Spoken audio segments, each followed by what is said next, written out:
At dahil Sunday ngayon, ako ay tinatamad magluto. Kaya bumili na lang ako ng aking kakaining ensalata ngayong tanghali.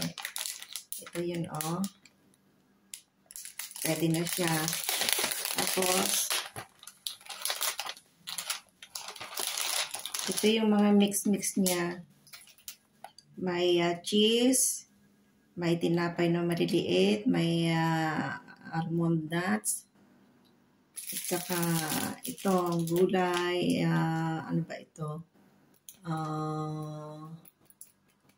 Hindi ko alam kung anong tawag dito. Basta pang insalata siya. At ito yung pang mix niya, pang dressing. So, yun na lang ang aking tanghalian. At sasamahan ko na lang ng crackers.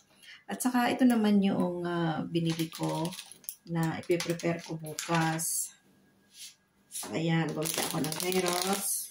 Gagawa din ako ng ensalata bukas. Carrots, itong fennel, ayan. Ihiwain ko siya ng maliliit. At saka isang orange, ayan. Isang apple, at saka 2 kamatis, pang ensalata ito. At saka ito yung yung olives. So ayan, ipe-prepare ko siya bukas.